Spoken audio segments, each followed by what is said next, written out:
Chers amis, chers frères et sœurs, je vous salue au nom de notre Seigneur Jésus-Christ. Que la grâce de ce Jésus, notre Seigneur, l'amour de notre Papa du ciel et la communion de l'Esprit Saint que nous venons de célébrer à la Pentecôte soit votre lot au quotidien. Alors, je vous espère en santé, sinon je vous le souhaite. Notre Dieu nous souhaite d'être prospères à tous égards et surtout en santé du corps, de l'âme et de l'esprit. Alors c'est ma prière pour vous en ce jour.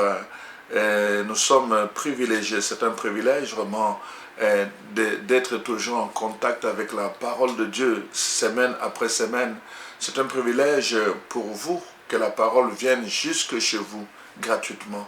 C'est vraiment un privilège. Alors, bénissons le Seigneur et rendons-lui grâce pour toutes les marques de sa bonté dans nos vies, pour tout ce dont il dispose, pour que nous soyons affermis dans notre vie, dans notre foi, mais aussi dans notre position comme chrétiens, chrétiennes dans ce monde.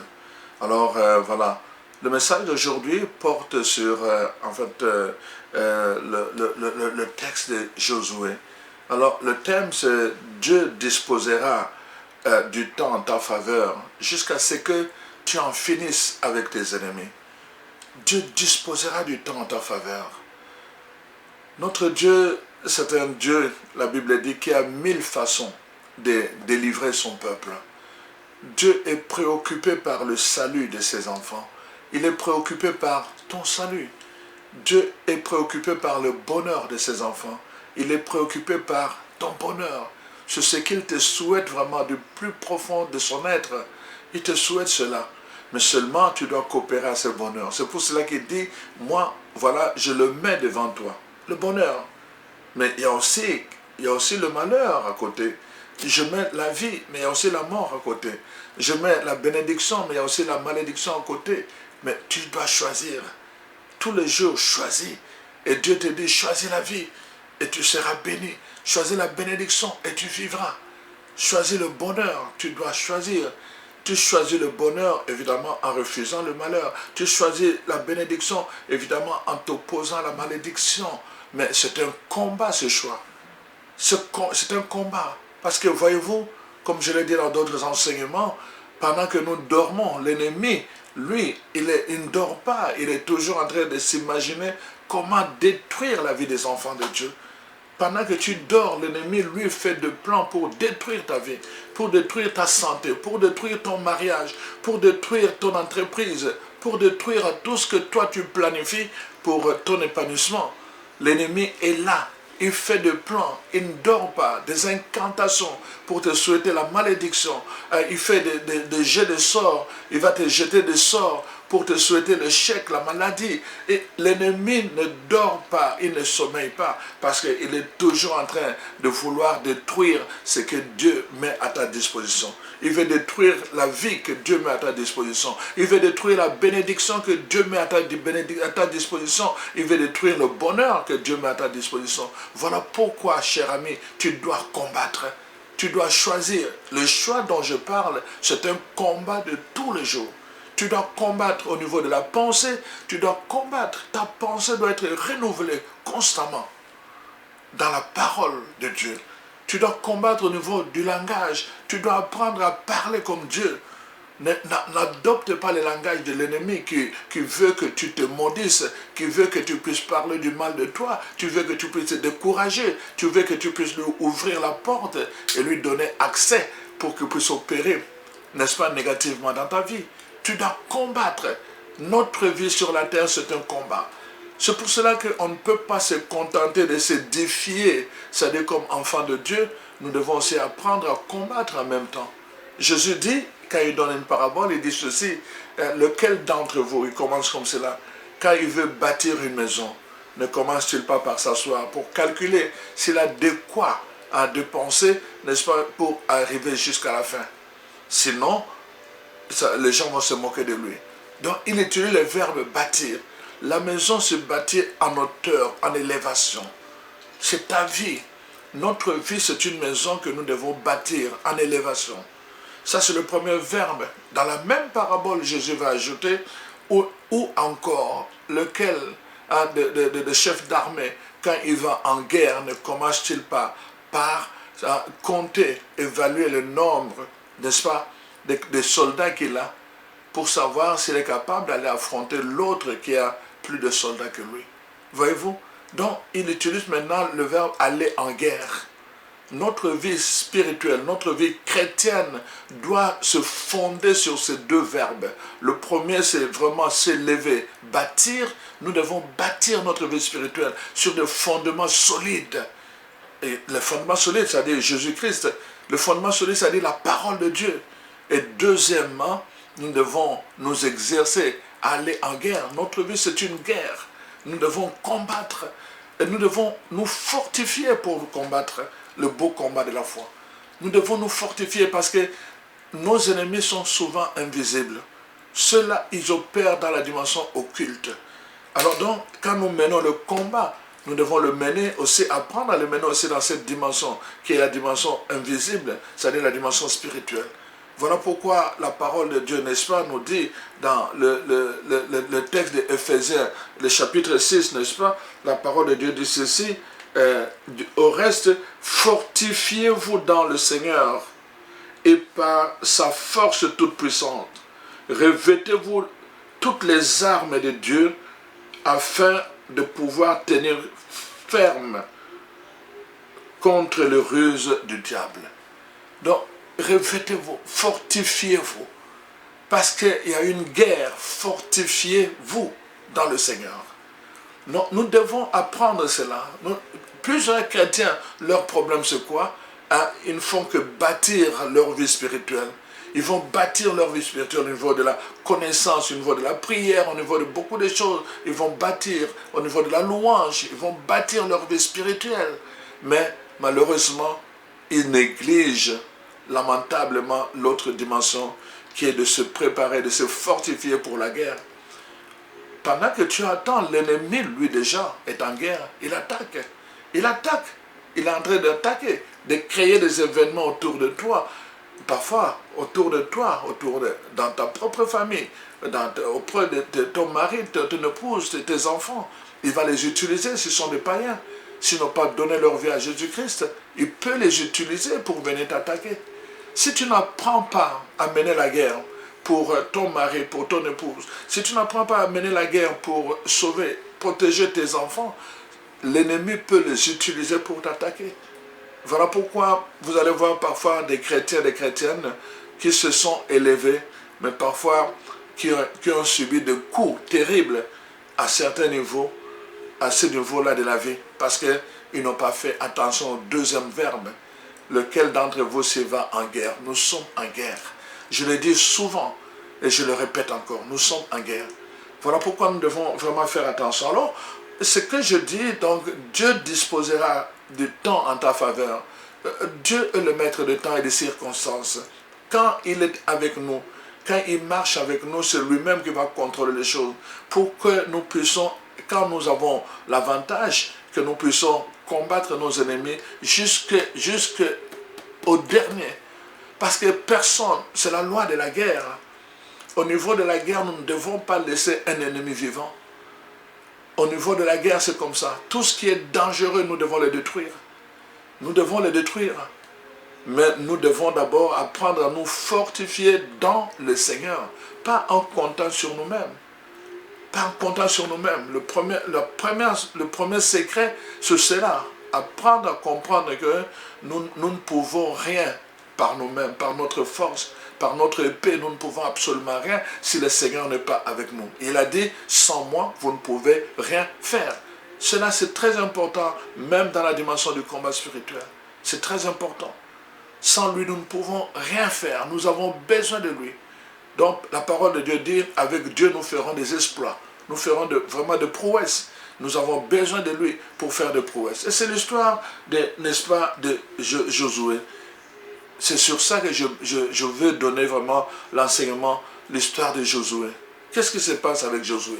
Nous avons vu comment Josué, n'est-ce pas, par la prière, n'est-ce pas, Dieu lui a dit, c'est pas toi qui vas combattre, c'est moi qui vais combattre. Dieu donne des directives, il dit, voilà, vous allez entourer, vous allez marcher autour de la forteresse pendant 6 jours. Et le 7e jour, il leur dit, maintenant, chantez, faites la louange.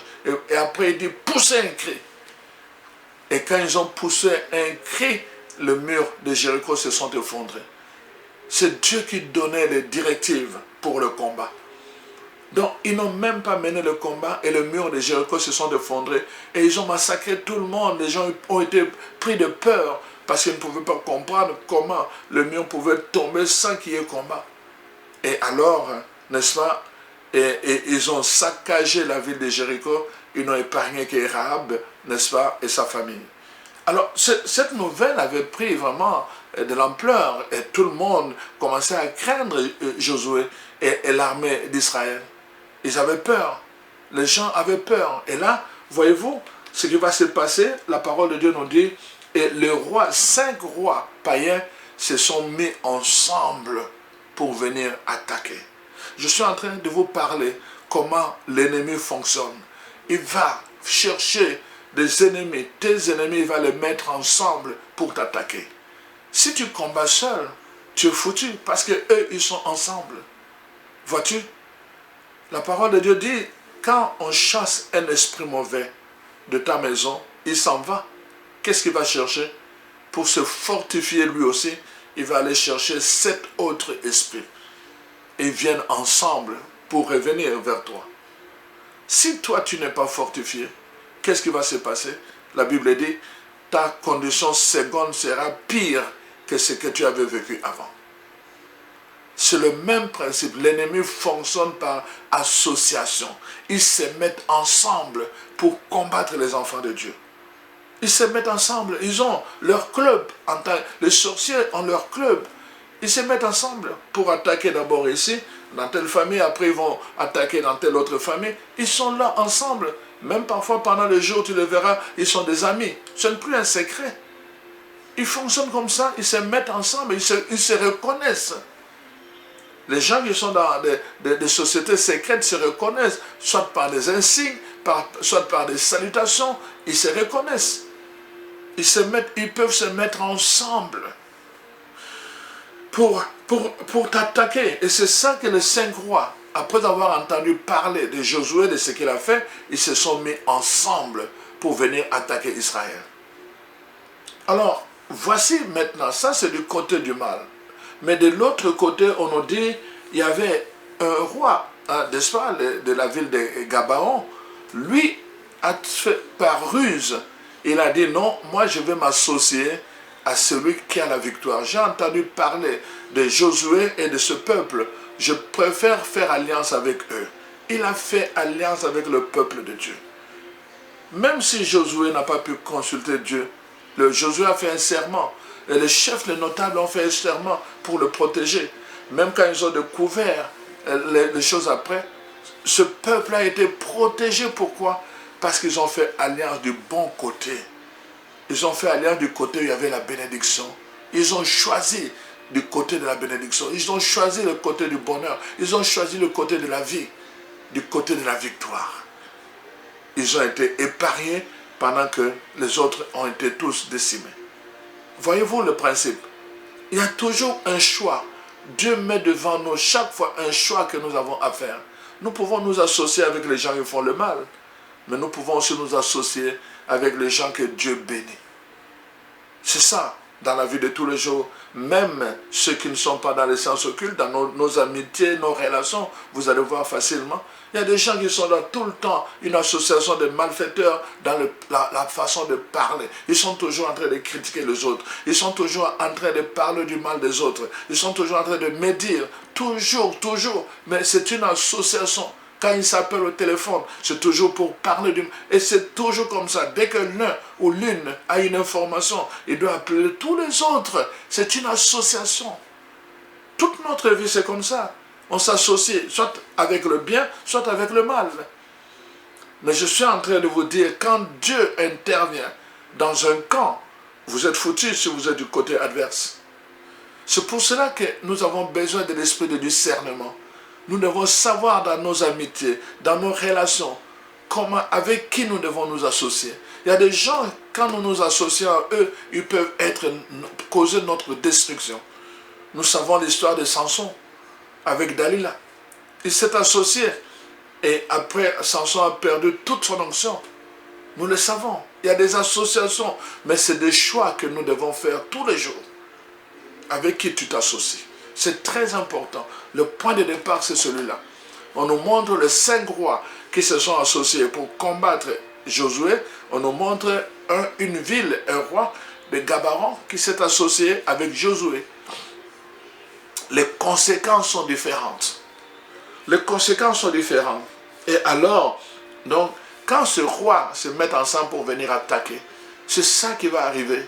Quand Dieu te bénit, quand Dieu est avec toi, tu vas attirer la jalousie des gens.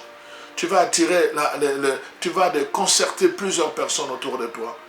Et les gens pourront se mettre ensemble, donc se liguer ensemble pour venir contre toi. Ils vont créer des histoires autour de toi. Ils vont salir ta réputation. Ils vont te détruire au vrai sens du mot pour que tu n'ailles plus de l'avant. Ça, c'est la tactique de l'ennemi. Mais malheureusement, on se laisse prendre par cela. Et alors donc, c'est important que nous comprenions cela.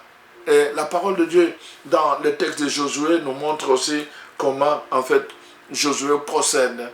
D'abord, il fait confiance parce que Dieu lui a dit, fortifie-toi. Et Josué, à son tour, il ne fait que fortifier son armée. Voyez-vous, 2 choses dans le combat de Josué, 2 choses qui vont intervenir. Premièrement, la part de Dieu et deuxièmement, la part de l'homme. Du côté de Dieu, nous allons voir comment Dieu va intervenir. Du côté de l'homme, nous allons voir comment l'homme doit intervenir. Du côté de Dieu, d'abord, nous voyons, Dieu lui-même donne l'assurance de marcher avec son peuple. Et qu'est-ce qui va se passer quand il voit que ce roi se met ensemble? C'est-à-dire qu'ils deviennent plus nombreux, donc plus forts par rapport à Israël et par rapport à l'armée de Josué. Dieu doit intervenir. Dieu interviendra en ta faveur. Dieu interviendra en ta faveur, à condition, dès le départ, que tu marches avec lui. Le principe numéro 1, c'est l'obéissance et la fidélité à ton Dieu. Quand tu marches dans l'obéissance à sa parole, quand tu es fidèle à ton Dieu, Dieu interviendra en ta faveur. Je te parle d'expérience, mon frère, ma soeur. Quand tu marches dans l'obéissance de ton Dieu, il interviendra en ta faveur. Et je te le souhaite. Fais ce pacte, fais cette expérience avec ton Dieu. Il interviendra en ta faveur. La Bible dit, dans Romains 8, il va faire tout concourir à ton bien. Et laisse-moi te dire qu'aujourd'hui, il va, n'est-ce pas, disposer du temps en ta faveur pour que tu en finisses avec tes ennemis. Dieu veut que tu en finisses avec tes ennemis. Ils ne peuvent pas avoir les derniers mots. Tes ennemis n'auront pas les derniers mots. La parole de Dieu dit jusqu'à ce que tu en feras le marchepied de ton trône. Tes ennemis viendront vers toi. Ils vont venir confesser. Tes ennemis reviendront vers toi te demander pardon. La Bible, c'est une loi biblique. Les gens qui ont combattu Job, les gens qui ont méprisé Job, quand il était dans la souffrance, quand il était dans la maladie, quand il portait la lèpre sur son corps, ces gens qui l'ont méprisé, à la fin, quand Dieu a béni Job, ces gens-là sont venus vers Job pour demander pardon. Et Dieu a dit à Job, je vais le bénir si toi tu le permets. Job il a dit, prie pour eux, comme ça je vais le bénir. Job a prié pour ces gens-là. Ils sont venus se mettre à genoux devant lui pour demander pardon. Quand ils ont vu comment Dieu a béni Job, ils sont revenus. Tes ennemis qui te combattent aujourd'hui, ils reviendront et ils seront le marchepied de ton trône. N'aie pas peur. Marche dans l'obéissance et dans la fidélité à ton Dieu. Marche dans l'obéissance et dans la fidélité à ton Dieu et laisse Dieu combattre pour toi. C'est très important, mon frère, ma soeur, que tu comprennes cela. Et c'est vraiment cette histoire. La parole de Dieu est remplie de textes qui nous donnent cette assurance. Voici ce que dit la parole de Dieu dans Isaïe 41.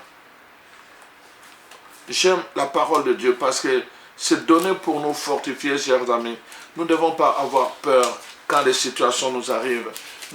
C'est le moment où nous avons besoin de témoigner. C'est le moment où nous avons besoin de témoigner qui est notre Dieu. Alors voilà ce que dit Isaïe, n'est-ce pas, le texte d'Isaïe. Isaïe donc 41, verset 10. À partir du verset 10, je vais lire. La parole de Dieu dit, voilà ceci. Ne crains rien, car je suis avec toi. Waouh! Ne promène pas de regard inquiet, car je suis ton Dieu. Ne crains rien, je suis avec toi.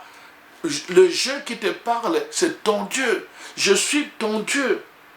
Je te fortifie. Voyez encore le mot fortifié. Je viens à ton secours. Je soutiens de ma main droite triomphante. Voici, ils seront confondus, ils seront couverts de honte, tous ceux qui sont irrités contre toi. Ils seront réduits à rien, ils périront, ceux qui disputent contre toi. Tu le chercheras et ne le trouveras plus, ceux qui te suscitaient querelle. Ils seront réduits à rien, réduits au néant, ceux qui te faisaient la guerre. Quel beau texte, mon frère, ma soeur, car je suis l'Éternel, ton Dieu, qui fortifie ta droite, qui te dit, ne crains rien, je viens à ton secours. Waouh!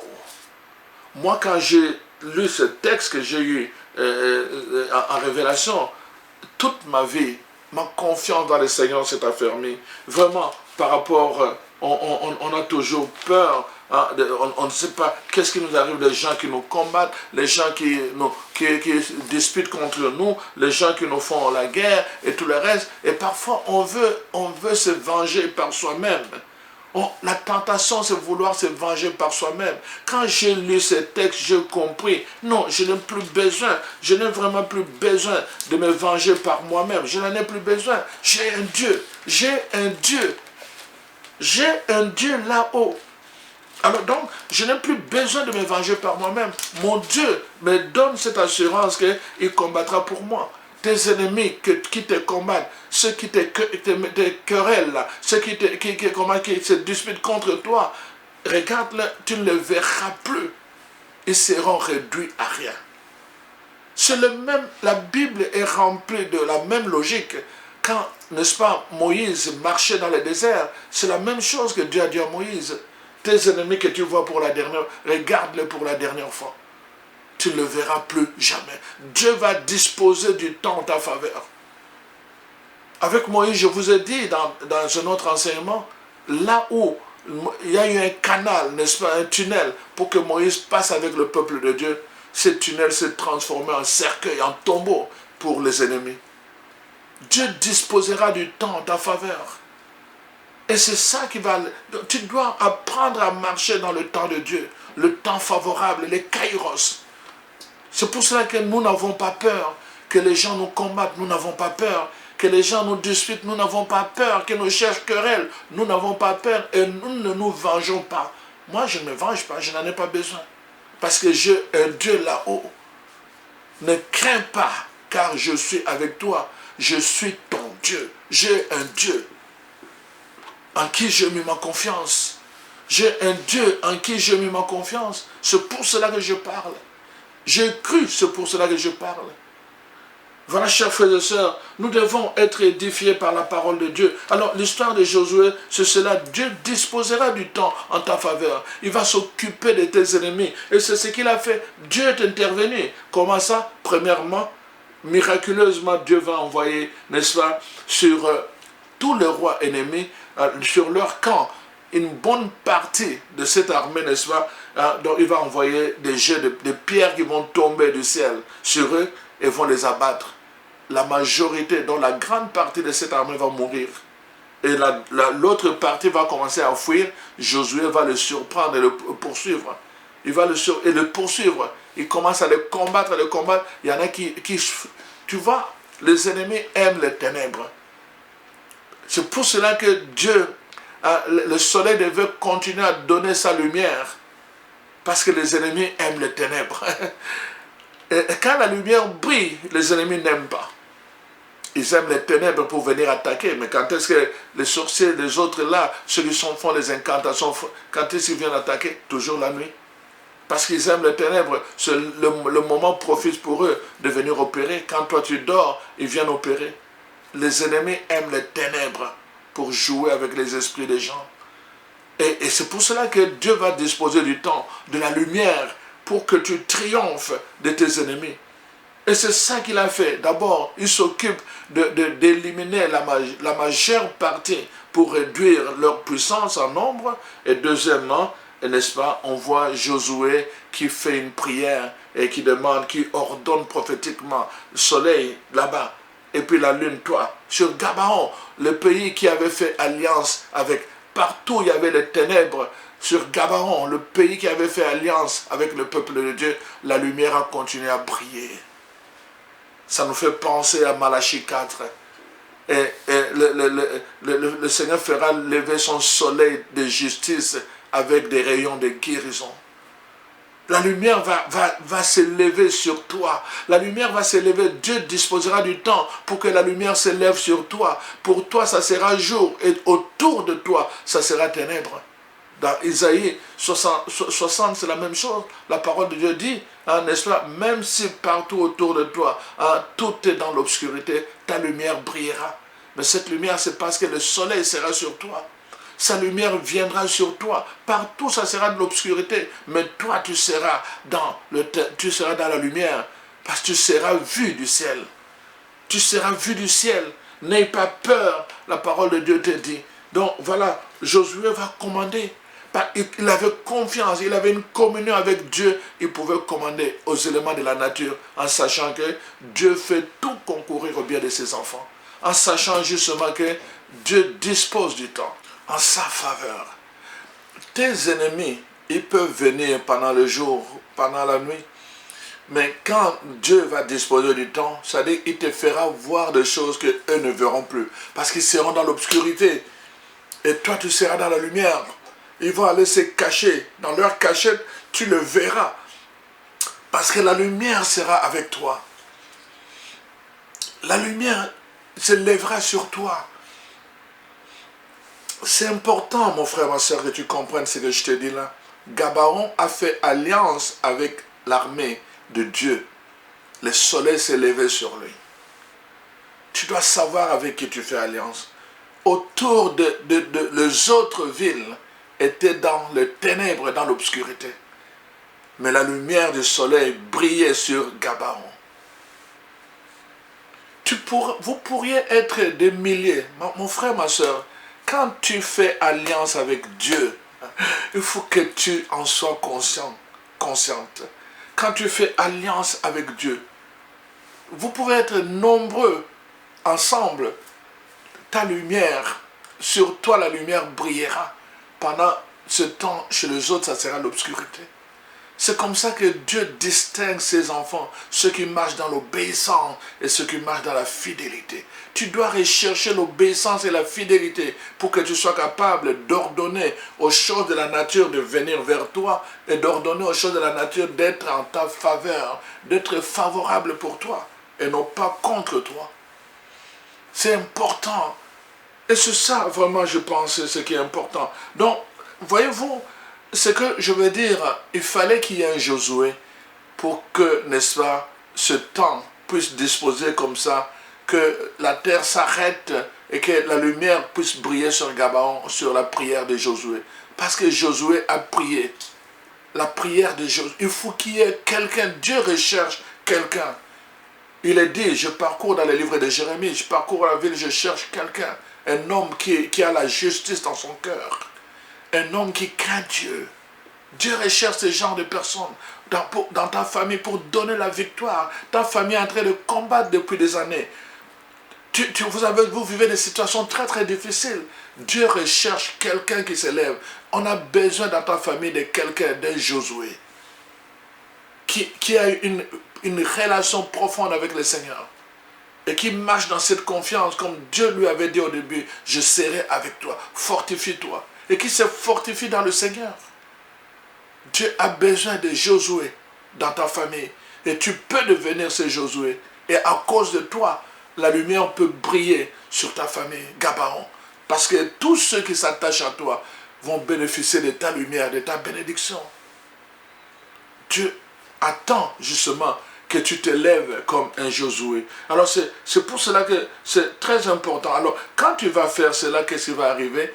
Justement, tu vas démontrer qui est ton Dieu. Qui est ton Dieu? Et ta vie va glorifier Dieu. Et c'est le but de notre vie sur la terre. C'est le but aussi de la qualité de notre combat. Quand nous menons bien notre combat, en définitive, nous glorifions Dieu. Nous glorifions Dieu.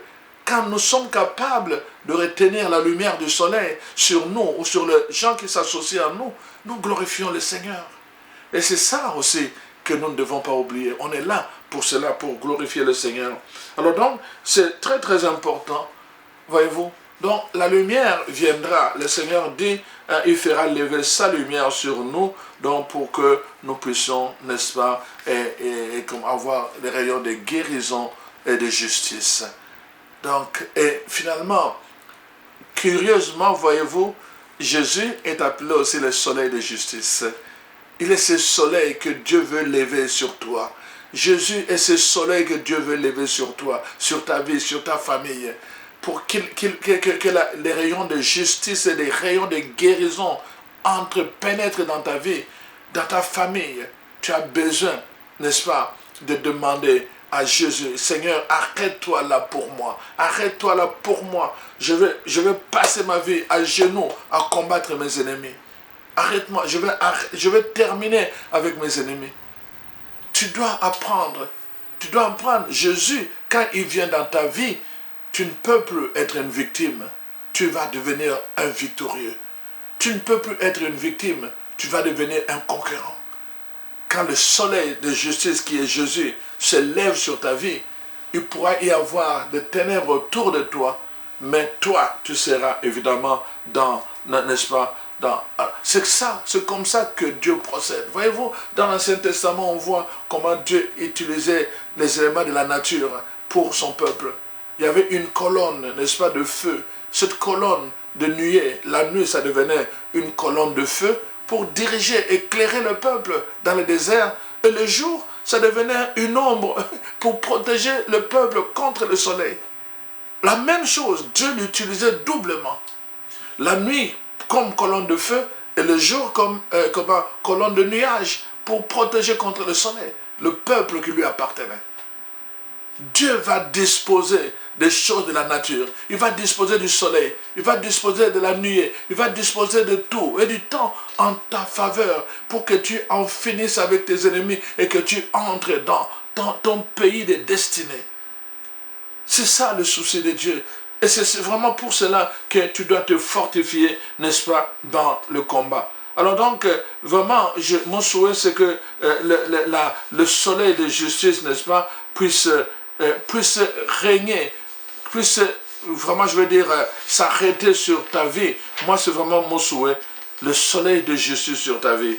Je suis en train de chercher des paroles d'un chant que je voulais faire pour vous. J'ai pris goût au chant. Alors, je cherche des paroles de ce chant.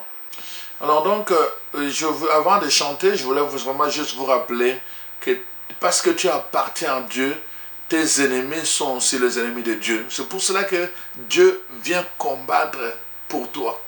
Parce que tes ennemis sont les ennemis de Dieu. Dieu a dit, celui qui te combattra, il va toucher la prunelle de mon œil. Donc voilà pourquoi Dieu vient combattre pour toi. Donc nul ne peut s'attaquer à nous sans avoir affaire à notre Dieu. Nul ne peut s'attaquer à toi quand tu marches dans l'obéissance et la fidélité sans avoir affaire à ton Dieu. Et c'est vraiment ça. Moi, je trouve que c'est intéressant pour nous de le savoir.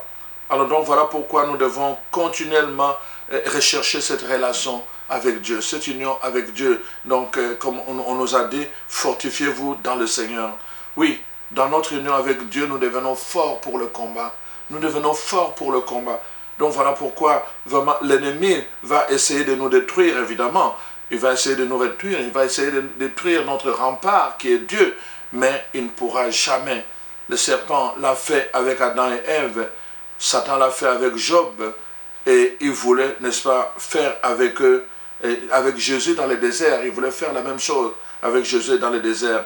Donc c'est pour cela qu'il sait, lui, qu'en nous séparant de Dieu, nous ne pouvons rien faire. Il sait cela. En nous séparant de Dieu, nous ne pouvons rien faire. Nous ne pouvons pas résister. Nous perdons notre force. Il le sait. C'est pour cela qu'il va tout faire pour nous séparer de Dieu, par le péché, par la désobéissance et tout le reste. Mais quand nous sommes forts dans le Seigneur, et alors donc, il devient notre force aussi. C'est pour cela que nous devons demander de demeurer dans la fidélité, de demeurer dans l'obéissance. Voilà un peu en ce sens-là. Voilà les paroles de chant, c'est « Garde-moi fidèle à toi, fortifie mon être intérieur, fortifie, pour le combat de la fin. J'ai de victoire à gagner et une couronne à remporter, Seigneur. » Alors voilà. Garde-moi fidèle à toi, fortifie mon être intérieur, pour le combat de la fin. J'ai de victoire à gagner et une couronne à remporter, Seigneur. Garde-moi fidèle à toi, fortifie mon être intérieur, pour le combat de la fin. J'ai des victoires à gagner et une couronne à remporter, Seigneur. Alors voilà donc, mon cher ami, que le Seigneur te garde vraiment fidèle à lui, qu'il soit ta force, qu'il te fortifie dans ton être intérieur, comme dit la parole de Dieu. Sois puissamment fortifié dans ton être intérieur pour le combat, quel que soit l'adversaire. Quand le Seigneur est avec toi, tu as la victoire. Tu as la victoire. Il y a une couronne qui est préparée pour toi. Il y a des victoires que tu dois gagner. N'abandonne pas. Va jusqu'au bout. Comme Josué, il est allé jusqu'au bout. Toi aussi, va jusqu'au bout. Ne permets pas à tes ennemis de triompher de toi. Va jusqu'au bout. Dieu va disposer du temps en ta faveur. Dieu va disposer du temps en ta faveur. Va jusqu'au bout. Élimine tes ennemis. Tous ceux qui te combattent. Élimine-les, non par l'épée, mais par la force que nous donne le Seigneur, par les armes spirituelles. Alors, c'est mon souhait pour toi, mon frère, ma soeur.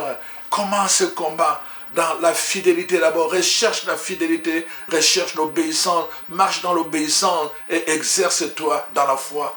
Quand tu as tout cela, tu vas voir que finalement, Dieu lui-même sera avec toi dans tes combats. Et comme il est dit, ceux qui te combattront, ceux qui te feront querelle, ceux qui te feront la guerre, lui-même va les anéantir et tu ne le verras plus jamais. Et parfois même, il va les utiliser pour devenir le marchepied de ton trône. Oh mon Dieu, je te vois déjà en train de t'asseoir sur ton trône. Je te vois déjà en train de porter la couronne. Oh, j'ai une couronne à remporter. Garde-moi fidèle à toi. Fortifie mon être intérieur pour le combat de la fin. J'ai des victoires à gagner et une couronne à remporter. Seigneur, une couronne. Je vois une couronne sur toi, n'abandonne pas. Il y a des victoires que tu dois gagner et puis pour recevoir ta couronne. Alors le temps est en ta faveur parce que Dieu est avec toi. Sois béni et continue le combat de la foi, le combat de l'obéissance. Choisis tous les jours la vie, choisis tous les jours le bonheur, choisis tous les jours la bénédiction en combattant la malédiction, en combattant la mort, en combattant le malheur que Satan veut venir à vraiment mettre dans ta vie en t'opposant à ton Dieu qui est la source de la vie, la source du bonheur et de la bénédiction. Alors vraiment, mon souhait, c'est que tu puisses expérimenter de bonnes choses et qu'on puisse dire de toi des choses glorieuses, comme on le dit de Josué. Amen, amen, amen. Sois béni au nom de Jésus.